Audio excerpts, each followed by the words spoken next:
SECL कर्मी के नियमितीकरण में हुई गड़बड़ी को लेकर कर्मी बैठा भूख हड़ताल पर। एसईसीएल चिरमिरी अधिकारियों के छूटे पसीने। एमसीबी जिला के south eastern coalfield limited Chirmiri कालरी कर्मचारी के नियमितीकरण में हुई गड़बड़ी को लेकर कालरी कर्मचारी बैठा भूख हड़ताल पर।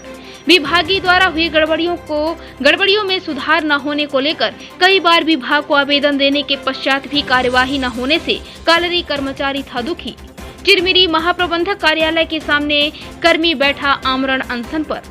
आपको बता दें कि south eastern coalfields limited Chirmiri में कार्यरत कर्मचारी 2005 में नियमितीकरण में हुई गड़बड़ी को लेकर एसईसीएल विभाग को कई बार आवेदन देने और उच्च अधिकारियों के आदेश के बाद भी कर्मचारी के नियमितीकरण में हुई गड़बड़ी को लेकर सुधार न किए जाने से नाराज कालरी रवि कर्मचारी राजेश एसईसीएल चिरमिरी महाप्रबंधक कार्यालय के सामने भूख हड़ताल पर बैठा।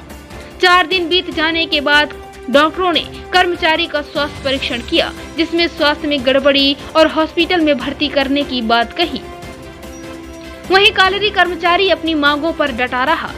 इसी बीच क्षेत्रीय विधायक डॉक्टर विनय जायसवाल और एसईसीएल चिरमिरी के डिप्टी सीएम रजनीश पांडे एवं अन्य विभागीय कर्मचारियों के समझाने पर भी कर्मचारी नहीं माना, जहां पर मौके पर पुलिस प्रशासन भी पहुंची और हॉस्पिटल में कर्मचारी को भर्ती कराने की बात कही। वहीं कर्मचारी अपनी मांग पर अड़ा रहा। विधायक के कई बार समझाने पर भी कर्मचारी नहीं माना। अब देखने वाली बात होगी कि एसईसीएल के कर्मचारी की मांग पूरी होती है या फिर अधर में लटक जाएगी। इंडिया रिपब्लिक न्यूज के लिए सुरेश कुमार की खास रिपोर्ट। मैं राजेश कुमार भूमिगत खदान वर्तुंगा में कार्यरत कर्मचारी हूँ।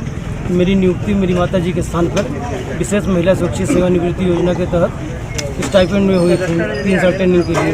3 साल ट्रेनिंग के बाद मुझे परमानेंट कर दिया गया, लेकिन इसी बीच वेतन समझौता 15 जुलाई 2005 को संपन्न हुआ, जिसके अध्याय 9 के अनुसार वे आश्रित कामगार जो वेतन समझौता 6 में स्टाइपेंड के रूप में काम कर रहे हैं, उनको वेतन समझौता 7 में कटगरीवन किया जाना है। और डायरेक्टर ऑफ पर्सनल की चिट्ठी के अनुसार मुझे 1 अगस्त 2005 से नियमितीकरण किया जाना था, जो चिरमिरी क्षेत्रीय प्रबंधन द्वारा नहीं किया गया। और मेरे साथ भर्ती हुआ चर्चा वेस्ट का कर्मचारी, झिलमिली का कार्यरत कर्मचारी और कटकोना का कर्मचारी को समझौता 7 का और डायरेक्टर ऑफ पर्सनल की चिट्ठी का लाभ मिला। तो मेरा कहना है कि बैकुंठपुर में दिया गया है तो हमें भी दिया जाए।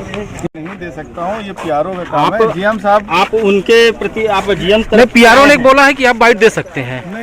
आप अगर किसी का पक्ष लेकर यहाँ खड़े हुए हैं तो आप उत्तरदायी तो बनता है कि आप उनका क्या जवाब दें। पीआरओ का कहना है कि बाइट दे सकते हैं। आप लोगों का सहयोग हमें हमेशा मिला है पॉजिटिव दिशा में। आप एक पक्ष लेके आए थे। अनुरोध करूंगा कि इनको हमारे जो बैठे हुए राजेश जी, इनको आप समझाइश दें कि जो जल्दी से जल्दी जो है उस पर अपने स्वास्थ्य का ध्यान देते हुए अपने अनशन को छोड़ें, और इनकी जो मांग है उसको हम लोग यहाँ पे लिख के और इसको बिलासपुर भेज के उसको कंफर्मेशन करेंगे। यदि इनका हक होगा तो मिल जाएगा, और यदि कानून के दायरे के बाहर होगा तो फिर उस बारे में कुछ कहा नहीं जा सकता। बच्ची जी जो कैटेगरी 1 में इनका नौकरी स्कीम के तहत लगा था, अलग अलग स्कीम एसईसीएल में होते हैं, तो इनके मदर के सरेंडर करने से इनकी नौकरी लगी थी।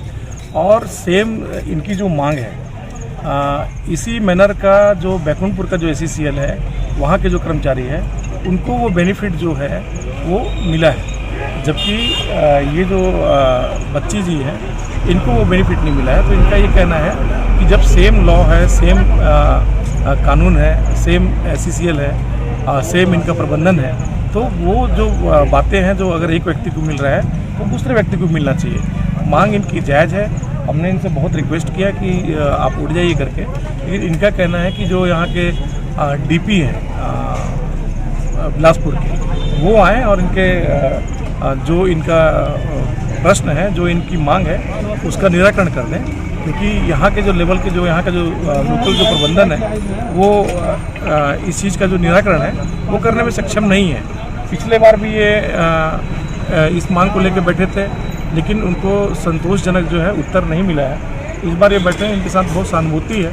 हम बार बार इनसे निवेदन किए कि आप उठ जाए, लेकिन ये तैयार नहीं है। मैंने अभी निर्देश दिया है, यहाँ के जो एसडीएम है उनको निर्देश दिया है कि तत्काल शाम तक जो इनकी जो मांग है उसका जो निराकरण है, उनका जो चिट्ठी है वो डीपी लेवल का जो ये चाहते हैं वो प्रबंधन तत्काल इस काम को करे, जिससे इनकी जो भूख की स्थिति बनी हुई है, जो अनशन की स्थिति बनी हुई है, उनसे ये उठ सके। और अभी जो डॉक्टरी परीक्षण हुआ है उसमें उनका बीपी वगैरह उसको स्वास्थ्य जांच हुई है, उसमें इनको स्वास्थ्य इलाज के लिए रिफर किया जाएगा।